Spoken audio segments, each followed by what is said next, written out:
Bienvenidos a este espacio de interpretación y reflexión sobre taoísmo clásico. En un taoísmo filosófico frente a taoísmo religioso. Empezaba el capítulo de la presentación diciendo que el taoísmo es una cultura superviviente si tenemos en cuenta su origen milenario. No es una cultura de masas y nunca ha sido. Dije que nunca ha pretendido ni adoctrinar ni sumar adeptos, estableciendo dogmas y verdades absolutas, y por eso transcribía el siguiente capítulo del Tao Te Ching. Cuando todo el mundo reconoce lo bello como bello, esto en sí mismo es fealdad. Cuando todo el mundo reconoce lo bueno como bueno, esto en sí mismo es malo. El sabio maneja sus asuntos sin actuar y difunde sus enseñanzas sin hablar. No niega nada a las innumerables cosas, las construye sin atribuirse nada. Hace su trabajo sin acumular nada por él. Cumple su tarea sin vanagloriarse de ella y precisamente por no vanagloriarse, nadie se la puede quitar.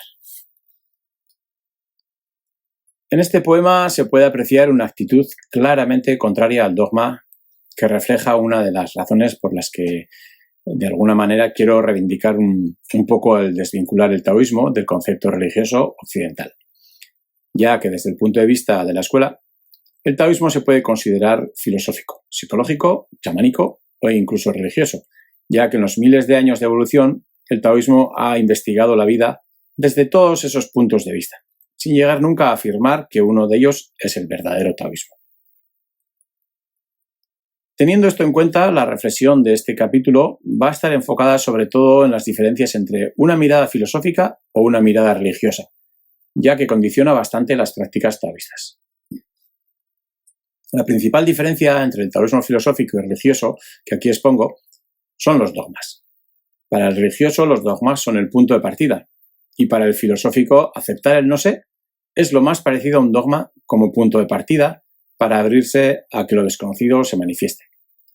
Por lo tanto, para el taoísmo filosófico, el punto de partida es la investigación abierta sin dogmas o prejuicios.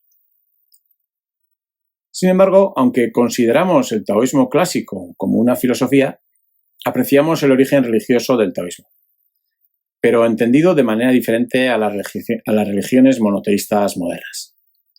La palabra religión es moderna y no se aplicaba a las prácticas antiguas que buscaban comprender y conectarse con el mundo espíritu.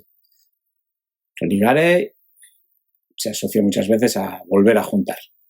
Términos como chamanismo o tradición se asocian mejor con lo espiritual, con lo desconocido, con lo intangible. El taoísmo antiguo es una cultura originaria de Mongolia y el norte de China, que tomaba la naturaleza como referencia y ejemplo. Algunos consideran el taoísmo antiguo una religión animista debido a estos orígenes chamánicos. Para el taoísmo antiguo, todo posee un espíritu en cuanto que todo tiene un sentido en la naturaleza, incluso las cosas inanimadas. Somos las personas quienes les otorgamos este espíritu o sentido. Un ejemplo moderno. Un sofá en nuestra casa probablemente tenga el espíritu de la pereza, ya que seguramente será un lugar de descanso, bueno, entre comillas, descanso, porque probablemente la mayoría de las veces nos tiramos en él para ver la tele o poco más. Ese mismo sofá en una sala de espera para el médico, al ser un lugar de paso, es más fácil que tenga un espíritu de generar una comodidad que resulte en confianza, aunque dependerá de cada persona y los condicionantes de su cultura. Lo que nos interesa de esta anécdota es que al igual que un mismo objeto puede generar y adquirir espíritus diferentes, las personas y seres animados igualmente pueden tener diferentes espíritus, que el taoísmo los interpreta de dos maneras, como naturaleza interna o primordial y naturaleza adquirida. Lo primordial y lo adquirido, según el maestro Lu en el libro Vitalidad, Energía y Espíritu. Las personas poseen lo primordial, pero en general son inconscientes de ello. ¿Cuál es la razón de esto? La razón es que aunque exista lo primordial, también existe lo adquirido. Como existe lo que es temporalmente adquirido, existen 6 órganos de los sentidos. Al existir los órganos de los sentidos, producen las 6 conciencias. ¿Cuáles son estos 6 órganos? Uno es el ojo. Este órgano mira el color y la forma y producen diversos estados de la mente que oscurecen lo primordial. Otro es la boca, que pronuncia juicios que producen diversos estados de la mente que oscurecen lo primordial. Otro es la nariz. Este órgano huele los olores y produce diversos estados de la mente que oscurecen lo primordial. Otro es la lengua. Este órgano degusta los sabores y produce diversos estados de la mente que oscurecen lo primordial. Y otro es el cuerpo. Este experimenta situaciones que producen diversos estados en el cuerpo que oscurecen lo primordial. Por consiguiente, a estos 6 órganos se les llaman los 6 bandidos. Si quieres aprender el gran camino, primero elimina los 6 órganos. Mientras no se eliminan, los 6 órganos producen una conciencia errónea. Este pequeño texto sacado del contexto es realmente difícil de comprender en profundidad, pero solo lo hemos querido incluir como muestra de cómo el taoísmo antiguo estudia y entiende la dualidad conciencia-inconsciencia. La comprensión del uno, de ese gran camino, la comprensión del Tao, es realmente difícil de expresarse en palabras racionales y coherentes. Las palabras requieren ser acompañadas de una práctica. La palabra inspira y potencia esa práctica que en la repetición y con constancia hacen comprensibles las palabras y las acciones. Y es esta unión entre cuerpo y mente, entre teorías y prácticas, lo que hacen que poco a poco el puzzle de nuestra vida cobre sentido, o al menos tenga una coherencia con el rompecabezas de la vida. El texto de alguna manera nos avisa que una cosa es el sentido de tu vida y otra el sentido de la vida, del ser humano. Aunque por supuesto tienen cosas en común. El concepto de lo individual, colectivo y universal necesita una reflexión aparte de este capítulo. Con la práctica, las manifestaciones de tu espíritu cobran sentido e indirectamente el gran camino también. Al menos en ese momento vital, histórico, social y personal, ya que según los condicionantes externos, el sentido puede cambiar en la medida que vamos añadiendo piezas al puzzle. Hay que tener en cuenta en la propuesta que hacemos que por un lado la práctica externa te lleva a un autoconocimiento de la naturaleza adquirida y por otro lado la práctica interna te lleva a un autoconocimiento de tu naturaleza interna, tu espíritu. En la medida que vayamos avanzando en la reflexión de los diferentes conceptos, trataremos de explicar lo que es la práctica interna para nosotros y los diferentes significados de la palabra espíritu. En el texto anterior, el maestro Lu dice que hay que eliminar los 6 órganos para que no se produzca una conciencia errónea. Y efectivamente, por experiencia propia, podemos decir que existe realmente una práctica que anula los sentidos. Pero esta teoría y su práctica no hay que entenderlos de forma literal. La persona no se tiene que quedar ciega, sorda y sin sentidos, o no tiene que considerar al cuerpo y a la mente con sus sentidos como los enemigos a vencer. Y por ello considerar el espíritu como superior. La idea de que todo tiene un espíritu, de que todo tiene una esencia, relativiza y difumina el concepto de jerarquía. Porque de alguna manera el espíritu, entendido como esencia, se considera que tiene una conexión y un origen que voy a catalogarlo de divino o universal. Por lo cual, de alguna manera, todos y todo tenemos una misma naturaleza común que minimiza la jerarquía. En las religiones modernas predomina el concepto de jerarquía como un Dios omnipresente, poderoso, superior, y a quien hay que seguir y obedecer sus leyes, sus dogmas, su palabra, o cuando menos imitar a sus enviados. Sin embargo, mirado desde fuera y adentrándonos en los orígenes de las religiones, parece que todas las religiones tienen una visión interna y externa. Por ejemplo, la musulmana tiene el sufismo y el cristianismo tiene el misticismo. Y si a un sufí musulmán o a un místico cristiano, que en principio son los que más énfasis ponen en la práctica religiosa interna, le preguntamos si su relación con Dios la vive como una imposición jerárquica, probablemente la respuesta será que no, casi seguro. Por esto, cuando hablo de jerarquía en las religiones, me refiero a la parte externa de veneración y sumisión. Podría decir que me refiero a la parte política y teológica de las religiones.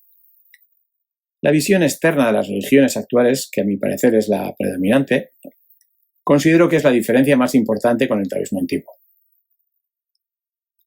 En lo interno creo que todas las religiones e incluso pensamientos filosóficos concuerdan, cada una a su manera, busca una respuesta existencial. Sin embargo, es importante enfatizar que cada una la busca a su manera, y más importante todavía, es que, en mi opinión, no todas buscan lo mismo. Y este concepto de aceptar las diferencias es una característica que el taoísmo ha sabido preservar a lo largo del tiempo. El taoísmo siempre ha observado y valorado las diferentes propuestas religiosas o filosóficas, budismo, hinduismo, chamanismo, sin perder su identidad, y ha centrado su estudio y su búsqueda precisamente en aprender de las diferencias. Siendo, como ha sido su principal premisa, aceptar el no sé, aceptar la imposibilidad de abarcar el infinito y de no poder comprenderlo todo con una mente finita, el respeto a las metodologías y búsquedas de los demás han derivado hacia una práctica donde lo colectivo, lo circular y la no jerarquización del poder sean su metodología y filosofía de vida, para nada parecida a la idea de un Dios al que hay que servir y venerar como la única verdad o el camino correcto. El taoísmo, como mucho, cuando habla de jerarquías, son jerarquías al servicio de los demás, al igual que el mar o la naturaleza, tal cual se refleja en el siguiente poema del Tao Te Ching. ¿Cómo se convierte el mar en el rey de todos los ríos? Porque está más abajo que ellos. Por ello, es el rey de todos los ríos. En consecuencia, el sabio gobierna a la gente rebajándose en su discurso y la dirige poniéndose detrás. Así pues, cuando el sabio está sobre la gente, ésta no siente su peso, y cuando está al frente, nadie se siente herido. Por lo tanto, todo el mundo está contento de facilitar su progreso sin cansarse de él. Como no lucho contra nadie, nadie puede luchar jamás contra él. No ensalzando a las personas de talento, harás que la gente abandone la rivalidad y la discordia. No valorando bienes difíciles de conseguir, harás que la gente deje de robar y atracar.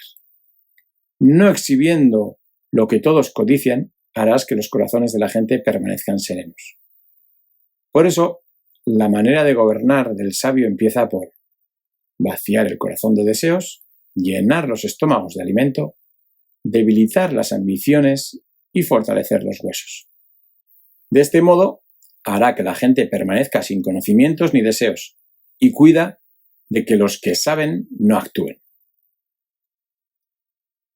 Puede parecer que con la frase final haya una jerarquía, un abuso de poder oculto e indirecto para mantener a la gente en la ignorancia cuando dice: de este modo, hará que la gente permanezca sin conocimientos ni deseos y cuida de que los que saben no actúen.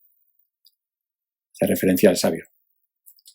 Pero en realidad, hacer que la gente permanezca sin conocimientos hace referencia a una expresión tan moderna como zapatero a tus zapatos. Si tu naturaleza es ser panadero, no luches con la vida, no vayas en contra de tu naturaleza y quieras aprender el arte de la guerra o cualquier otra cosa. Y deja que cada uno haga lo que sabe. Por eso, los que saben proponen, no imponen. En muchos de los capítulos del Tao Te Ching y en muchos de los cuentos de clásicos se puede ver que el concepto de jerarquía es diferente al del uso de la superioridad para provecho propio. Y se puede apreciar también que no hay una veneración o un culto dogmático a seguir solamente por la fe de que si se cumplen los mandatos se obtendrá un beneficio. La sinceridad, la humildad, el servicio a los demás son propias de la naturaleza humana, y esas son virtudes que el taoísmo considera buenas para cultivar y vivir en armonía. Por eso la virtud está más cerca de entender el Tao y comprenderlo, que el amor, por ejemplo. En palabras de Lao Tse, encontramos palabras como las que leeré a continuación, donde la jerarquía se da de forma natural, porque el taoísmo considera el Tao en cierta manera perdido e inalcanzable en su totalidad. Esa jerarquía no implica que el Tao sea mejor o peor que la virtud o que la virtud sea mejor que el amor. Sencillamente todo es parte del Tao y forman parte del círculo de la vida. Cuando perdimos el Tao, o sea, el contacto con la naturaleza, recurrimos a la virtud, o sea, a la confianza en la vida. Cuando perdemos la virtud, recurrimos a la compasión, o sea, a la empatía con el otro. Cuando perdemos la compasión, recurrimos a la moral, o sea, a lo que es bueno y lo que es malo. Cuando perdemos la moral, recurrimos a la ley o al ritual. Cuando perdemos la ley, sucede el caos y la violencia. El ritual es solo la apariencia de la fe y de la lealtad. Es el principio de toda confusión y desorden. La presciencia es solo la flor del Tao y el principio de la necedad. Por ello, el ser realizado pone su corazón en la sustancia más que en la apariencia, en el fruto más que en la flor. Sinceramente, prefiere lo que está dentro a lo que está fuera. Este párrafo es una parte de un poema del Tao Te Ching y es una versión particular de la escuela. Para leerlo completo se puede buscar el poema 38. Interpretamos aquí virtud como confianza en la vida porque la virtud es natural. Entendemos que el virtuoso es aquel que no necesita apenas aprender una técnica, como podría ser tocar el piano, como dije en la presentación. El virtuoso, de forma natural, toca el piano sin esfuerzo y por ello puede practicar constantemente sin cansarse. No lucha contra su naturaleza y toda esa práctica sin esfuerzo le lleva al virtuosismo, ya que no es que nazca ya sabiendo por tocar el piano. Aunque una persona tenga una naturaleza innata para algo determinado, si no la vive y la pone en práctica, nunca podrá ni entender ni vivir la virtud. Mirado desde otro punto de vista, el siguiente capítulo del Tao Te Ching podemos interpretarlo de manera que nos confirma una forma, una actitud de entender la vida que apunta hacia la sacralidad o religiosidad desde un acompañamiento, desde un respeto, desde una admiración quizás, pero no desde la imposición, el miedo o el egoísmo. Poema 21. En la naturaleza de la gran virtud se halla seguir el Tao y solo el Tao. Pero, ¿qué es el Tao? Es algo esquivo e impreciso, pero contiene en su interior una forma. Esquivo e impreciso, pero contiene en su interior una sustancia. Sombrío y oscuro, pero contiene en su interior una semilla de vitalidad. La semilla de vitalidad es muy real. Contiene en su interior una sinceridad inagotable. A través de los tiempos, su nombre ha sido preservado para recordar el origen de todas las cosas. ¿Cómo conozco la naturaleza de todas las cosas en su origen? Por lo que está en mi interior. En este poema 21 del Tao Te Ching hay varias asociaciones que merece la pena destacar al hilo de lo que estamos exponiendo. Cuando dice seguir al Tao, este seguir se podría entender como un tipo de veneración no obsesiva. Cuando dice contiene en su interior una sinceridad inagotable, se puede asociar a la idea antes mencionada de que la sinceridad, la humildad y el servicio a los demás son propias de la naturaleza humana. En cuanto a la mención de recordar el origen, de alguna manera ya lo hemos mencionado también antes, mencionando lo primordial como origen. Creo que en este recordar el origen está la semilla que hace que siglos después las prácticas y rituales que se hacían antiguamente se hayan transformado en religión. Haciendo un ejercicio de imaginación, podemos contextualizar el taoísmo antiguo hace 3.000 o 4.000 años y esto nos sitúa ante una población drásticamente menor que la de hoy en día y podemos presuponer que el conocimiento del mundo se reduce a un contexto geográfico también bastante menor. Las tribus dependían en gran medida de la experiencia de los ancianos para aprender y evolucionar. En este contexto, los sueños forman parte de ese universo interno desconocido. De alguna manera, podemos entender, con lo que nos ha llegado a modo de relatos y de mitos, y por lo que podemos ver también de las prácticas chamánicas que hoy en día todavía perviven, que hay algo más allá del cuerpo, algo que no se puede tocar, que no se puede ver con la vista ordinaria, y que vamos a llamar espíritu en este ejercicio de imaginación. La cuestión es que en este contexto, cuando el ser humano se pregunta sobre su origen, sobre el pasado, lo que más a mano le queda son los ancianos, y además, si hay personas que sueñan con sus ancestros, podemos considerar cuando menos que el recuerdo de sus ancestros y sus enseñanzas es una información muy valiosa. En la escuela, por ejemplo, tratamos los recuerdos y los sueños como un mismo tipo de energía. Esta relación con los ancestros como fuente de sabiduría, vía de comunicación y potencial de comprender el origen es, según lo que nos contó en su día el maestro Chai, lo que originó el arte o la ciencia, según se quiera creer, del Feng Shui. La capacidad de sentir ese mundo sutil, ese mundo espíritu, bien pudo comenzar por sentir o soñar con el espíritu de los muertos, y cuando decimos espíritu de los muertos no nos referimos a fantasmas.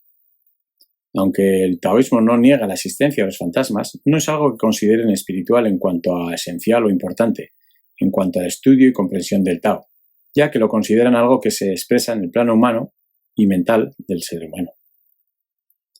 En contraposición, el budismo y religión tibetana, por ejemplo, se le da mucha importancia al mundo de los muertos, y hay mucha teoría y práctica enfocada a comprender el mundo espíritu del ser humano. Esto es un ejemplo de lo que mencionaba antes sobre la aceptación de las diferencias. El taoísmo no entiende igual que los budistas y los tibetanos el mundo de los muertos porque lo considera solo una parte del mundo espíritu infinito y por lo tanto imposible de abarcar, pero respeta y considera que aunque no sea su camino, las propuestas para transitar el camino de los budistas y demás religiones o filosofías son igualmente válidas. Por esto digo que no niega la existencia de los fantasmas, y aunque a través del Feng Shui sí que ha dedicado tiempo al estudio y comprensión del mundo espíritu, le ha interesado más el camino, la vida. Le ha interesado encontrar herramientas que le conecten con el camino, con el Tao. Volviendo al tema de la capacidad de sentir el mundo espíritu, hace algún tiempo escuché a un experto en religiones africanas explicar el concepto de los no muertos. Y se refería precisamente a esto.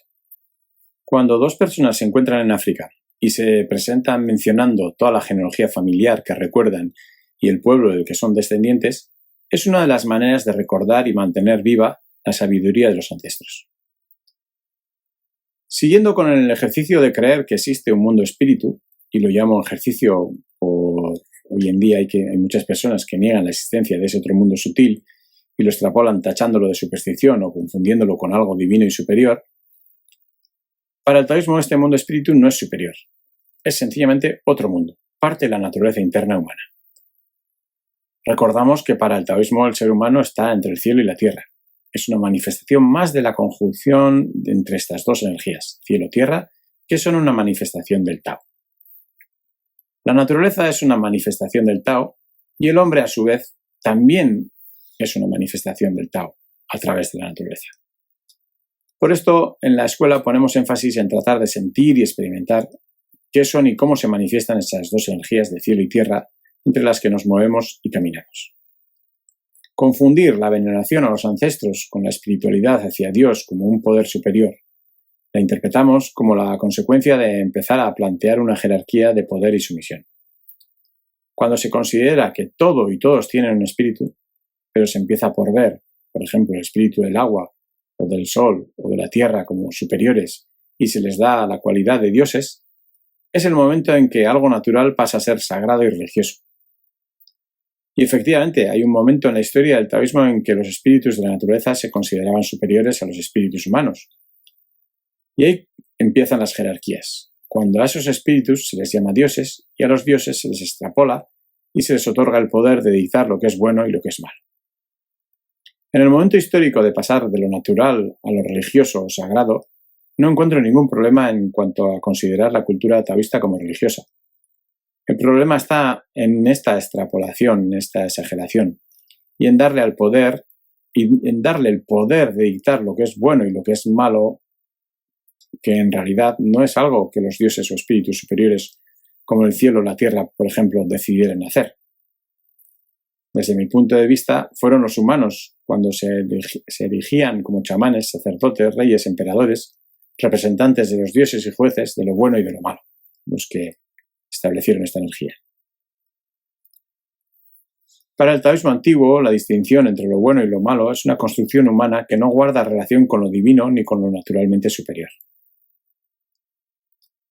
Históricamente se ha vinculado al taoísmo con lo mágico y con un conocimiento esotérico que en ciertos individuos se ha manifestado como capacidades de evidencia, telepatía, predicción meteorológica, anticipación de desastres naturales, interpretación astral o de sueños.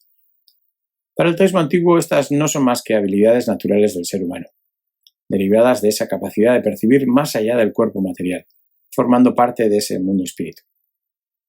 Los rituales y prácticas taoístas poseen el potencial de conectar esos dos mundos, el material y el espíritu. Pero en ningún caso se considera esto como un poder superior ni como una comprensión plena del Tao. Aunque estas percepciones puedan parecer extraordinarias por ser minoritarias, y si bien forman parte de la naturaleza interna del ser humano, no constituyen la naturaleza interna individual de todas las personas. El taoísmo no niega la existencia de este tipo de percepciones, simplemente no las busca ni sobrevalora. Porque si no pertenecen a la naturaleza interna individual y alguien se esfuerza por desarrollarlas sin poseerlas naturalmente, el desgaste mental y de voluntad excederá la energía que puede sostenerse a largo plazo. Las habilidades extraordinarias, si no surgen de manera natural, espontánea y sin esfuerzo, pueden generar a corto plazo una sensación de poder superior, pero a largo plazo provocan un desgaste profundo. Además, desde la perspectiva del taoísmo antiguo, estas habilidades extraordinarias que pueden parecer internas por ser poco conocidas, no comunes en la gente, pertenecen en realidad a la naturaleza externa del ser humano cuando se manifiestan. Si alguien se obsesiona e intenta utilizar estas capacidades como un poder en lugar de como un don para ayudar al colectivo, es decir, como algo que fluye naturalmente de forma espontánea e intuitiva, incluso siendo parte de su naturaleza interna individual, termina bloqueando e impidiendo su propia evolución y aprendizaje. Dicho esto, en la práctica del taoísmo, el camino al autoconocimiento resulta esencial, ya que como punto de partida fundamental y posiblemente como trabajo de toda una vida, está el descubrimiento de nuestra naturaleza interna personal. El segundo aspecto consiste en descubrir la naturaleza interna colectiva, y el tercero sería descubrir la naturaleza interna universal. Planteamos esas tres dimensiones no para seguirlas en un orden concreto y secuencial, sino como un marco de estudio y reflexión. Las distintas prácticas, individual, colectiva y universal, poseen potenciales diversos que se entrelazan entre sí, y quienes se inician en el taoísmo a menudo encuentran difícil dar sentido a la práctica. Esta dificultad surge precisamente de la complejidad de distinguir entre las sensaciones propias e internas, y aquellas que surgen por sugestión de estímulos, ideas y sensaciones externas. Estas tres perspectivas sobre la naturaleza individual, colectiva y universal pueden asociarse también con la idea de aceptarse a uno mismo, adaptarse a lo externo, aprendiendo a discernir lo que es esencial en uno mismo y lo que es colectivo, y abrirse a lo desconocido. Es decir, aceptación, adaptación y apertura. O dicho de otra manera, estudiar la vida observando la aceptación individual de uno mismo, la adaptación a lo colectivo y abrirse a lo universal, lo desconocido. Reflexionar sobre qué lugar ocupa cada una de estas miradas en nuestra vida resulta verdaderamente revelador para una práctica de autoconocimiento. En relación a entender la mirada religiosa del taoísmo, podríamos asociar la aceptación como humildad, la adaptación con la sinceridad y la apertura a lo desconocido con la fe. Humildad, sinceridad y fe son terminologías más cercanas a las propuestas religiosas y que en la mayoría de los textos clásicos se asocian a las diferentes virtudes y dichas virtudes asociadas a la naturaleza interna de cada individuo o sociedad. Todo lo expuesto anteriormente tiene una idea concreta. El taoísmo puede considerarse religioso, sí, pero no todas las religiones son iguales. Sin embargo, considero que la mirada filosófica y chamánica es mucho más relevante en sus prácticas. La idea es clarificar el posicionamiento del taoísmo respecto a lo religioso y cómo, históricamente, transitó de una perspectiva más sensitiva y chamánica, donde la percepción de ese mundo sutil era primordial por manifestarse de forma natural en la mayoría de las personas, hacia una mirada más pragmática, más accesible a las personas con una menor sensibilidad a sentir el mundo sutil o espíritu y de algún modo más comprensible desde la razón, pudiéndola llevar a la vida cotidiana, sin necesidad de convertirse en chamán. En la mayoría de los cuentos antiguos transcritos en los libros clásicos de Chuang-Tzu y Liezhu, se aprecia una conexión mucho mayor con la naturaleza. La referencia a personajes inmortales o a sabios de la antigüedad tienen atisbos de espiritualidad entendida en los términos antes mencionados, de ese otro mundo sutil. Voy a leer un cuento de Chuang-Tzu que, para relacionarlo con el capítulo del Tao Te Ching, hay que entenderlo desde una perspectiva simbólica. Hablan de lo mismo, pero el lenguaje se adapta al contexto histórico.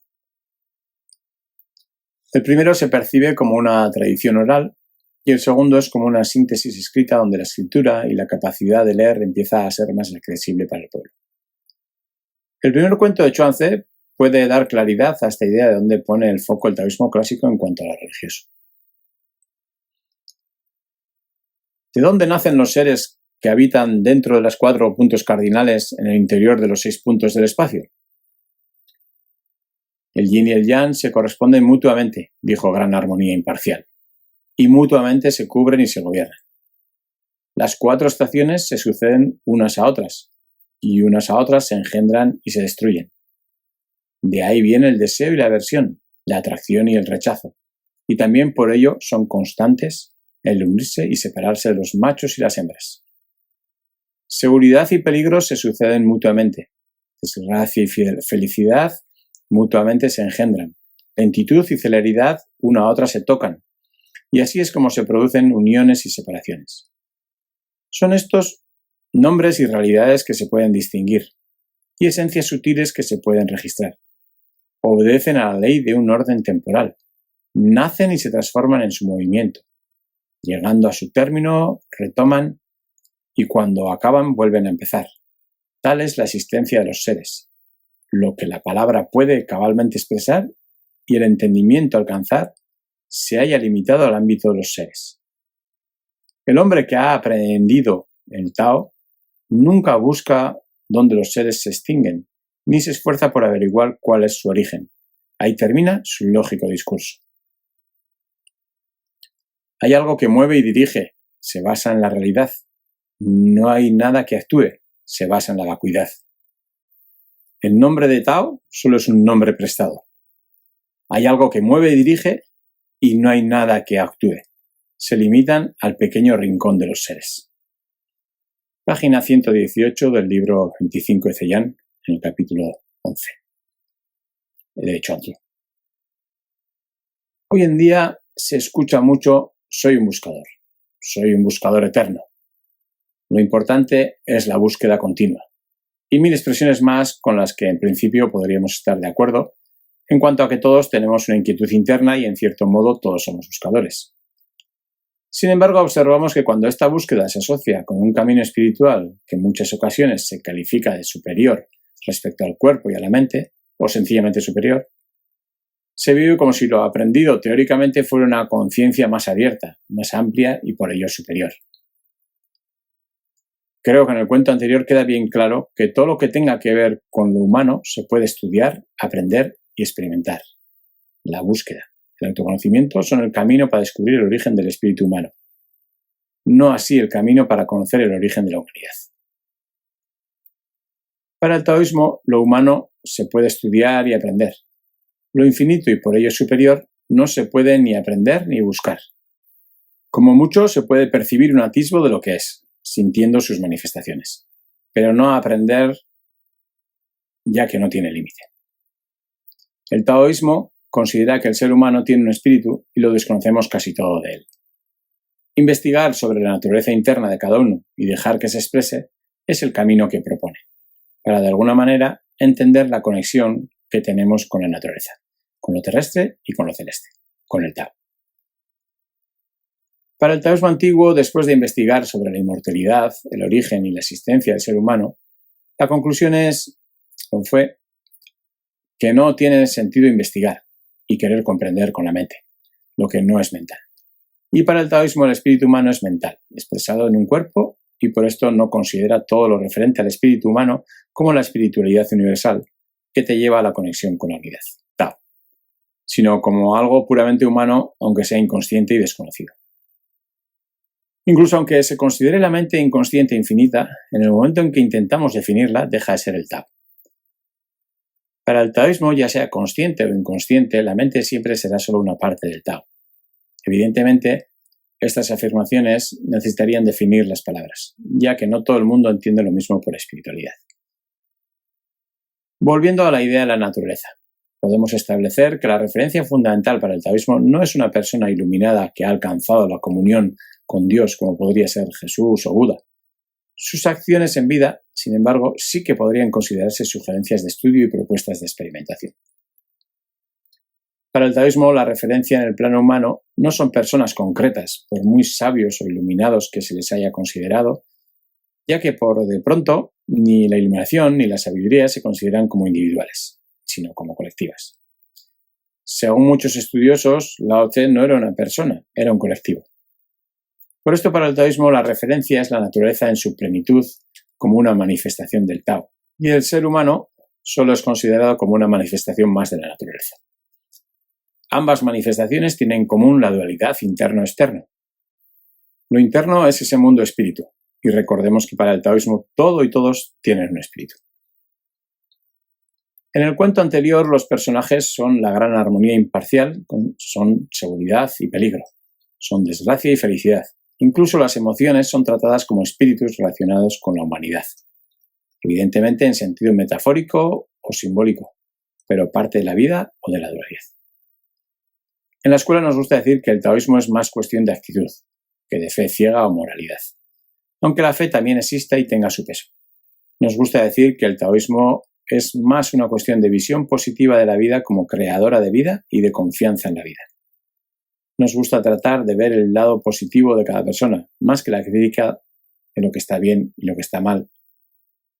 Y eso tiene que ver con esta manera de ver la espiritualidad no jerárquica, e insisto en que esa actitud es la que nos gusta y no necesariamente la que en nuestro día a día aplicamos.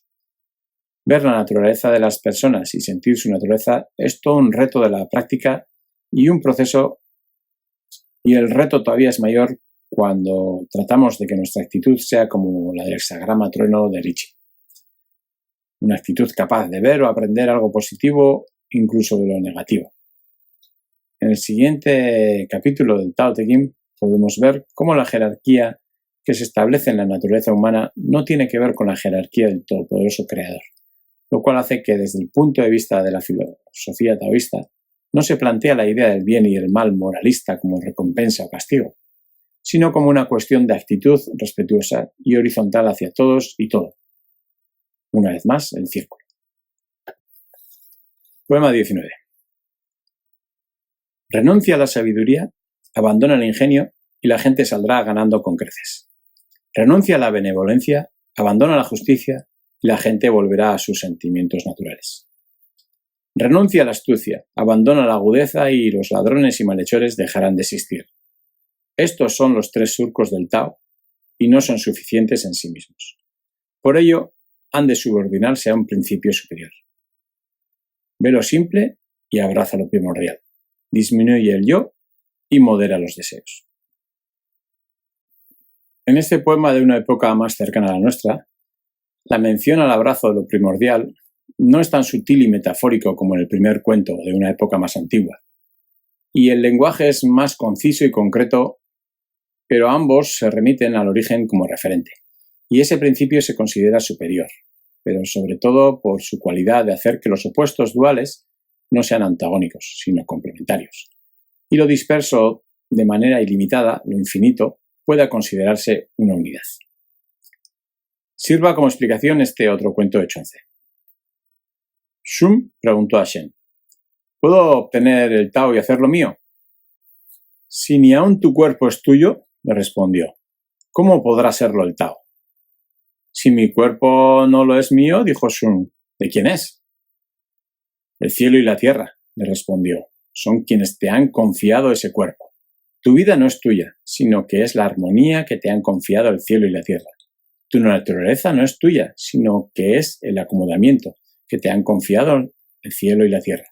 Tus hijos y nietos no son tuyos, sino que son las mudanzas que te han confiado el cielo y la tierra.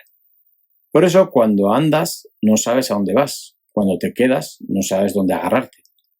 Cuando comes, no sabes qué gusto tiene. Es la energía vital que se mueve entre el cielo y la tierra. ¿Cómo podrías obtenerlo y hacerlo tuyo? Aquí hago un comentario personal. Desde mi comprensión de la cosmovisión del taoísmo antiguo, este extracto de cuento hace referencia a que realmente incluso como individuos no dejamos de ser seres sociales. Nuestra mente y espíritu son colectivos y tanto la influencia de nuestro entorno y circunstancias como las influencias de las personas más cercanas que nos inspiran y conviven con nosotros, o incluso aquellas que nos generan rechazo, todas ellas conforman nuestra individualidad y la influencian más de lo que nos atrevemos a admitir, por lo que nos es imposible conocernos en nuestra totalidad. Utilizo una frase de Chuang-Tzu que creo que puede sintetizar la relación entre lo colectivo y lo individual de mejor manera. El límite de lo ilimitado es lo ilimitado de los límites. En la escuela hemos reflexionado en muchas ocasiones sobre cómo la sacralidad de la práctica y la fe que se tiene o no se tiene potencia o no los efectos de la práctica. ¿Tiene la oración propia de las religiones sentido y es efectiva? No somos religiosos en el sentido moderno de hoy en día en las sociedades fundamentales materialistas, por lo que no vamos a contestar a esta pregunta. Lo que sí podemos decir es que el concepto de oración para nosotros no es pedir a Dios que nos conceda un deseo. El siguiente poema surgió después de una meditación e intenta definir lo que es la oración para mí. Primero recé desesperado durante días. Luego perdí la fe en los rezos. Cansado de esperar, me preparé para luchar. Hoy doy las gracias por mis ruegos atendidos. Rezar no es pedir. Rezar es rendirse a la evidencia. Para mí la oración se acerca más a la idea de sugerencia que a una petición. Creo que cualquiera puede hacer una petición al Tao, por ser cada persona una parte de ese Tao, pero de ahí a decirle al infinito, indudablemente superior, que nos haga caso a la petición y además, con nuestra corta mirada, decirle cómo nos tiene que ayudar, pues hay un trecho bastante grande que me parece bastante soberbio. Desde el punto de vista de la escuela, una de las cualidades del taoísmo es su espíritu de no lucha, su capacidad de adaptación. El espíritu del agua, quizás, es una de sus grandes virtudes. El taoísmo, cuando se ha encontrado con otras religiones, filosofías o maneras de pensar, su primera reacción ha sido aceptarlas y, por supuesto, no negarlas. Si el taoísmo ha sobrevivido a las presiones de la historia, como han podido ser religiones más belicosas, gobernantes, tiránicos o movimientos culturales o políticos como el confucianismo, el comunismo de Mao, etcétera, etcétera, es porque nunca se ha confrontado. El taoísmo no lucha, tiene una visión a largo plazo y cuando alguien se le acerca con cualquier tipo de propuesta, el taoísmo en principio la acepta, en cuanto a que no la niega, debido a que no sabe si esa teoría o propuesta de verdad es cierta o no, al igual que no puede demostrar que el taoísmo esté en lo cierto, en la verdad. Todo es parte del Tao, todo es Tao. Sin embargo, nunca ha renunciado a su principio más importante, el Wu Wei, la acción vacía. Por lo que su segunda reacción ha sido poner en práctica las nuevas propuestas, sean las que sean, con esta segunda mirada de abrirse a la experiencia. El taoísmo no niega nada, pero tampoco da nada por hecho. Lo importante es experimentarlo. Y experimentarlo desde su propia vivencia y con una mirada a largo plazo, ya que la actitud en la práctica interna no es la del éxito. No hay algo concreto a conseguir. Es una actitud, como ya hemos repetido y repetiremos, de abrirse, de aceptar, de adaptarse y de integrar en la vida, cerrando así un círculo tras otro en continuo cambio y evolución. El taoísmo, una vez que pone bien claro que no va a luchar por tener razón, lo que hará es sugerir poner la mirada en la actitud e intentará mostrar la práctica desde ese lugar del no sé y de la acción vacía. El taoísta antiguo siempre prestará más atención al contenido que a la forma, al ritual o a la técnica. El contenido es más importante que la imagen y en ese caso nos atrevemos a categorizar, porque el hecho de darle mayor o menor importancia a lo original para nosotros no significa negar lo artificial, lo cultural, lo adquirido. Una persona puede romperse un hueso y desde un punto de vista externo, la técnica y medicina que se utilicen son más importantes que la actitud. Pero eso se debe al miedo y el dolor desde una visión a corto plazo. Como he dicho, la visión del taoísmo es a largo plazo y por muy bien que se haga la operación, si no se restaura la armonía, la rotura, aunque los huesos estén soldados, nunca sanará. Para la medicina taoísta, las enfermedades se dividen en enfermedades terrestres, humanas y celestes. Podemos entender mejor este ejemplo sobre la salud en el siguiente cuento que algunos atribuyen a Chuang-Tzu y otros a la cultura sufí. Creemos que ni a Chuang-Tzu ni a ningún sufí le importará atribuirse la autoría, sino que apreciarán el contenido y mensaje. Aunque se puede interpretar como una reflexión sobre el destino o la suerte, en este caso lo que nos vale a nosotros es la sugerencia de una actitud que nosotros consideramos interna y a largo plazo. El cuento trata sobre lo que está bien y lo que está mal. Había una vez un campesino chino, pobre pero sabio, que trabajaba la tierra duramente, con su hijo, y un día el hijo le dijo: «Padre, qué desgracia, se nos ha ido el caballo». «¿Por qué le llamas desgracia?», respondió el padre. «Veremos lo que trae el tiempo». A los pocos días el caballo regresó, acompañado de otro caballo. «Padre, qué suerte», exclamó esta vez el muchacho. «Nuestro caballo ha traído otro caballo». «¿Por qué le llamas suerte?», repuso el padre. «Veamos qué nos trae el tiempo». En unos cuantos días más el muchacho quiso montar el caballo nuevo, y este, no acostumbrado al jinete, se encabritó y lo arrojó al suelo. El muchacho se rompió una pierna. «Padre, qué desgracia», exclamó ahora el muchacho. «Me he roto la pierna». Y el padre, retomando su experiencia y sabiduría, sentenció: «¿Por qué le llamas desgracia? Veamos lo que trae el tiempo». El muchacho no se convencía de la importancia que daba su padre al destino y gimoteaba en su cama. Pocos días después pasaron por la aldea los enviados del rey, buscando jóvenes para llevárselos a la guerra. Vinieron a la casa del anciano, pero como vieron al joven con su pierna entablillada, lo dejaron y siguieron de largo. El joven comprendió entonces que nunca hay que dar ni la desgracia ni la fortuna como absolutas, sino que siempre hay que darle tiempo al tiempo, para ver si algo es malo o bueno. La visión taoísta, en cierta manera, es una visión que amplía el aquí y ahora que hoy en día está tan sobrevalorado. Cuando hablamos de prestar atención a la hora, ¿a qué ahora nos referimos? ¿Dónde está nuestra conciencia? ¿Hasta cuánto alcanza nuestra conciencia en ese ahora? Ese ahora se refiere a cómo está mi cuerpo, a lo que sucede fuera, a lo que sucede en el espacio. ¿Podemos prestar atención en el ahora interno y externo a la vez? El psicópata es aquel a quien solo le interesa el ahora. No le importan las consecuencias a futuro. Todos somos un poco psicóticos, o lo hemos sido en ciertos momentos de la vida. Por suerte también somos empáticos. La obsesión por el aquí y ahora y satisfacer solamente los deseos propios es lo que convierte a un psicótico en un psicópata. Es una visión a corto plazo. Por eso, aunque un taoísta antiguo pueda darle importancia a la técnica de curar por la urgencia de la situación y en el ahora pueda parecer que da importancia a la técnica, para él seguirá siendo más importante el resultado a largo plazo, ya que en definitiva, siguiendo con el ejemplo del hueso roto, desde el punto de vista de la medicina taoísta antigua, un hueso roto no se considera una enfermedad. Es algo que sucede y tiene que pasar. Y he puesto el ejemplo del hueso roto, que evidentemente no es una enfermedad sino un traumatismo, pero podría poner el ejemplo de un catarro. El ejemplo del hueso se debe a que es un ejemplo de tratamiento inmediato.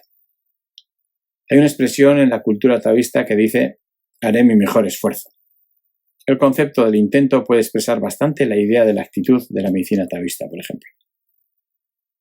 El taoísmo antiguo siempre dará prioridad a la experiencia y a la actitud que genera o sirve de puerta para la experiencia. A esto se le llama poner el fuego debajo del agua. Recordamos que en esta expresión el fuego se refiere a la mente racional y el agua se refiere al sentir espontáneo e intuitivo. A continuación voy a agregar una charla del director de la escuela sobre el punto de vista que tiene el taoísmo sobre el alma. Al comienzo de la charla expone cómo en muchas ocasiones hacemos algo a pesar de que sabemos que no nos sienta bien y otras veces dejamos de hacer algo a pesar de saber que nos va a sentar bien. La charla tiene que ver con el alma y a la vez tiene que ver un poco con lo psicótico y los deseos y ese aquí y ahora.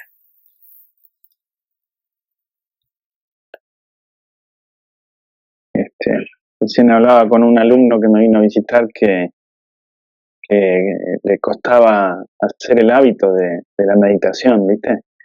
Y le dije, pero el hábito de mirar noticias malas por el celular se te hace súper fácil, ¿no? Digo, eso es re fácil. Y sí, me dice, pero el de meditar es re difícil. Digo, ¿por qué crees que es así? Le digo, ¿por qué una cosa que te hace mal, que sabes que te daña, te es tan fácil instaurarla y una cosa que sabes que te hace bien te es tan difícil. Y bueno, ahí balbuceaba. Y hay un concepto taoísta que es bien interesante, que es como si explicara, un poco son dos explicaciones, un poco la energía social, vos cuando estás haciendo algo tenés una mirada interna como si fuera de papá, mamá, tus amigos, gente que vos convivís, ¿no? O con la que estás. Y claro, si te miran mirando noticias está justificado, y si te miran haciendo una meditación es como que sos un poco raro. Eso explica un poquito.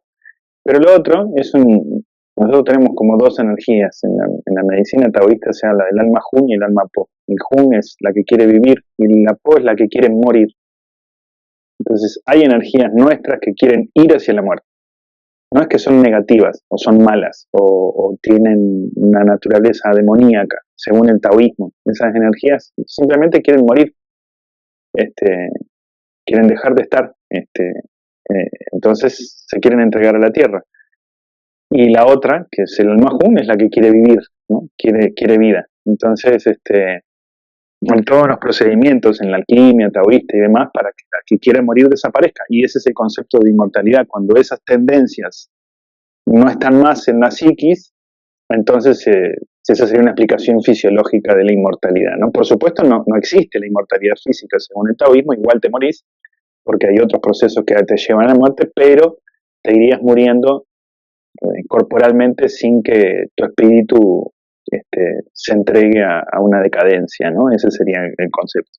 Entonces, en el trabajo nocturno, esta estrategia a largo plazo que nosotros planteamos, de no imponerse, de no plantear hacer la práctica porque hay que hacerla, de no hacer esa fuerza, sino ir seduciendo de alguna forma al cuerpo, a la mente, a la energía, que se hagan el hábito de practicar, tiene ese sentido principalmente. No podés, mediante un gesto externo o violento o forzado, eliminar el alma Po, que es esta que quiere morir. Tiene que ser, simplemente tenés que aumentar la que quiere vivir. Aumentas esa y la otra disminuye. Y si aumentas la Po, la otra disminuye. Quiere decir que toda actividad que te tiende a dejar depresivo, negativo, oscuro, taciturno, que no te impulsa a la vida, va a disminuir la otra. Es como una balanza.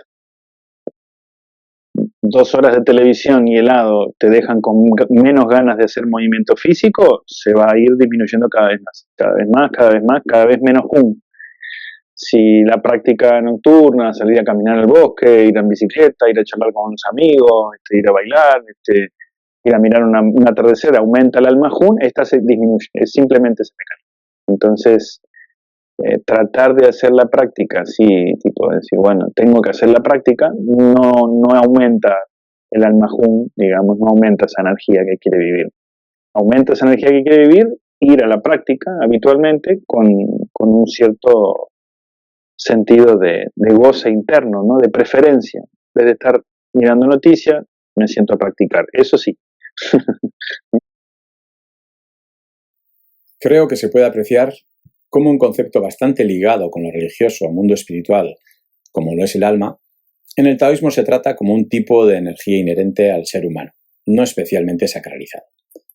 Dicho esto, interpretamos el taoísmo como una cultura no exenta de rituales, pero no apegada a ellos, no exenta de espiritualidad, pero que considera la espiritualidad como parte inherente del ser humano. La cultura taoísta considera la vida como algo sagrado, por considerarla un reflejo y una manifestación del Tao, pero no considera la vida como algo inferior al Tao. Sin la vida, el Tao no se podría manifestar, no al menos de la manera en que lo hace en la realidad actual en la que interactuamos entre los integrantes de esta vida. Para terminar con esta exposición sobre lo sagrado, religioso y filosófico del taoísmo, vamos a mencionar la importancia que dentro de la cosmovisión dualista del yin y yang da a lo femenino. Y no nos estamos refiriendo a la diferencia en el género humano, a la diferencia entre hombres y mujeres. Lo masculino y femenino es una energía, podríamos también catalogarlo de espíritu, en este contexto narrativo, por lo menos. Sin embargo, la energía y el espíritu no se consideran como lo mismo. Para el taoísmo antiguo, la imagen por excelencia de lo creativo era una mujer embarazada. donde surgía una vida y la energía creativa pues es evidentemente pues casi la mayor expresión. Por otro lado, el taoísmo antiguo era una sociedad matriarcal, cuyo símbolo de armonía era el círculo o lo que sería lo mismo que la horizontalidad. Todos los puntos tienen la misma importancia respecto al centro, ya lo hemos dicho. En este mundo material, el yin no es mejor que el yang. Muestra de este interés por lo femenino y el lugar que tiene lo femenino en la práctica y en la vida se pueden ver en muchas poesías y cuentos, como muestra el siguiente capítulo del Tao Te Ching. En el capítulo 6, por ejemplo, dice: el espíritu de la fuente no muere, se llama lo femenino misterioso. La puerta a lo femenino misterioso es llamada raíz de cielo y tierra. Permaneciendo como hilos de araña, solo tiene un indicio de existencia, mas cuando bebe de esta, resulta inagotable. La tierra se considera lo receptivo. La tierra todo lo acepta. No hay bueno ni malo. Todo lo acoge y en ella nacen todas las cosas y seres. En cierta manera, la tierra, lo femenino, se podría decir que es casi andrógino. Puede ser receptáculo, pero también puede crear, dar a luz. El cuerpo de la mujer es lo receptivo. En los primeros meses de gestación, las células se reproducen sin parar para crear una vida. Ese impulso de vida es el que se estudia en la alquimia sexual del taoísmo. Esa energía creativa, interna y misteriosa fue una línea de investigación externa de las más importantes en el taoísmo antiguo y clásico. Como ya hemos dicho alguna vez, el taoísmo no trata y aborda sus estudios en línea recta, a golpe de fuerza, voluntad y control de todo lo que le rodea.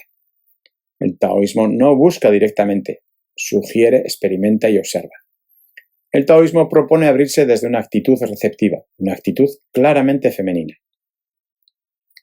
Ya hemos mencionado que uno de los pilares de la filosofía taoísta es el camino del medio. La línea recta se asocia con ir hacia un extremo. Quedarse quieto se asocia con la rigidez. Para el taoísmo, el ser humano no puede estar absolutamente quieto. La rigidez extrema es la muerte. El siguiente poema expresa el valor que el taoísmo da al movimiento continuo, suave, constante y blando o curvo. Circular, en definitiva.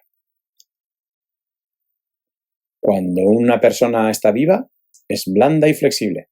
Cuando está muerta, se vuelve dura y rígida. Cuando una planta está viva, es blanda y tierna. Cuando está muerta, se vuelve marchita y seca.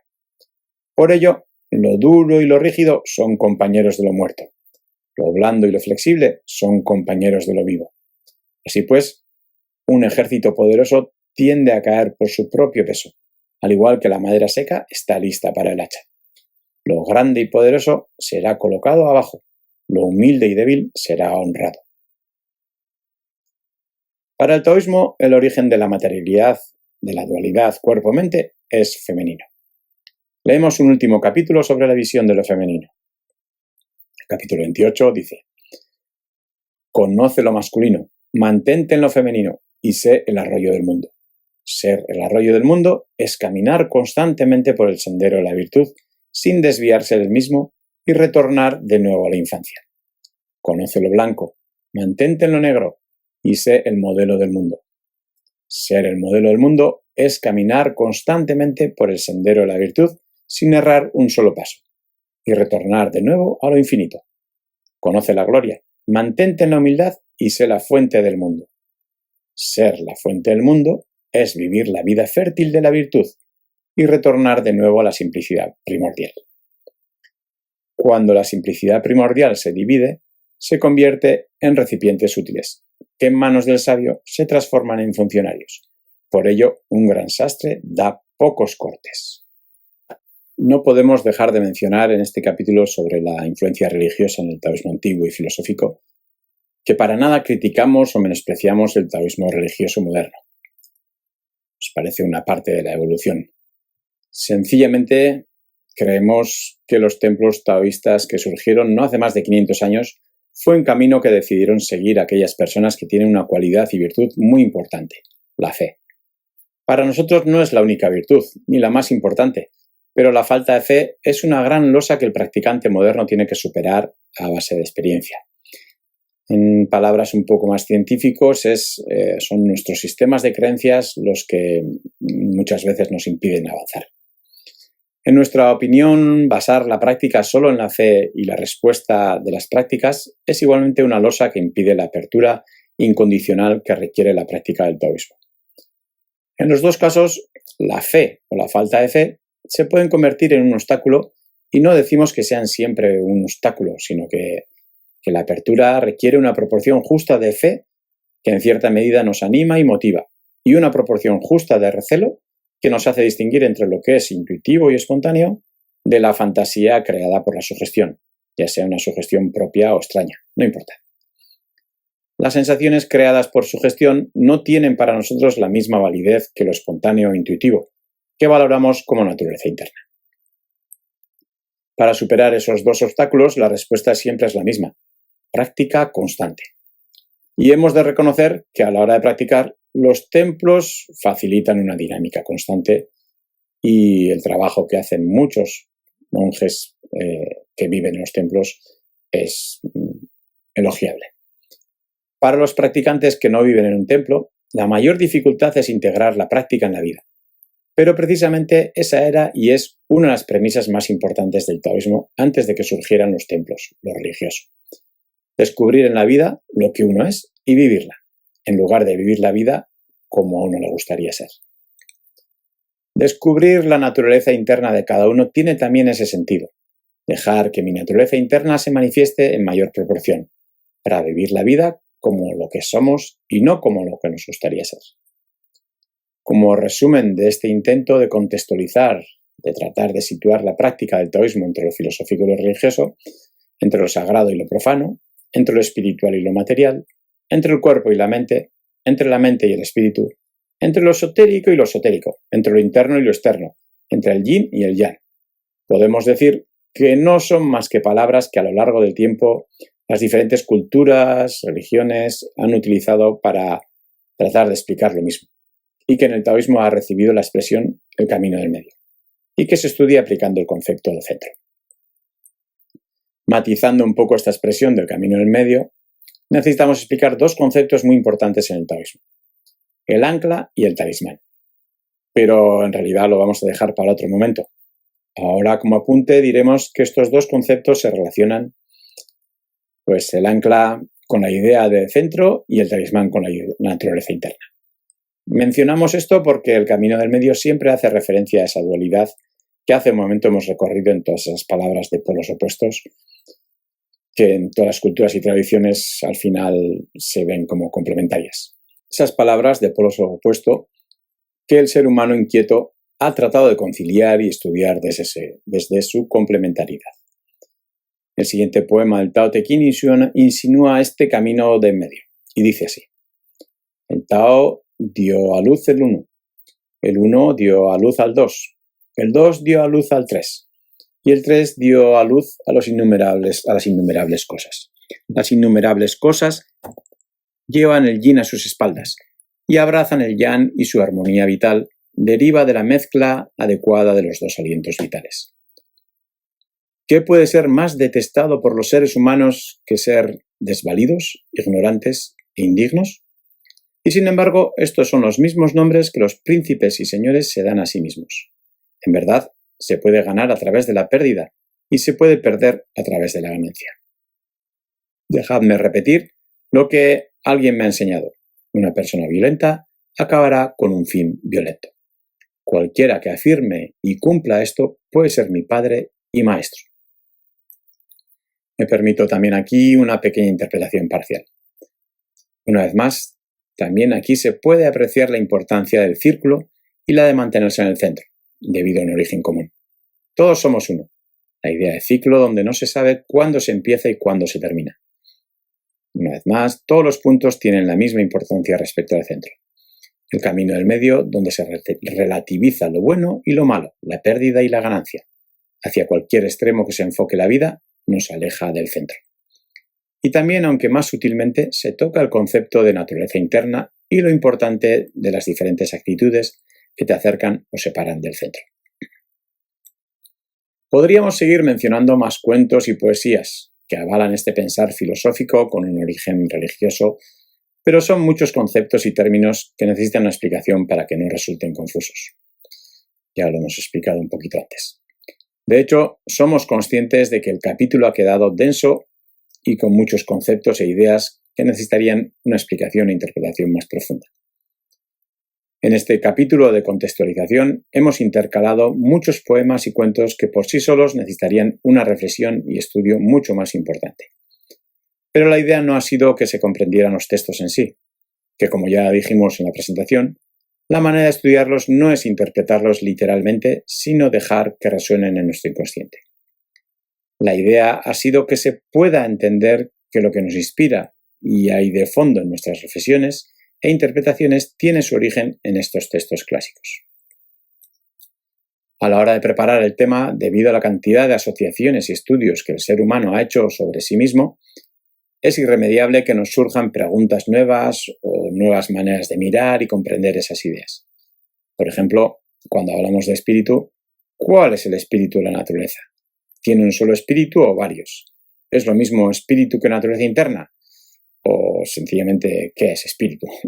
Hay muchos libros y definiciones a lo largo de la historia, etcétera, etcétera.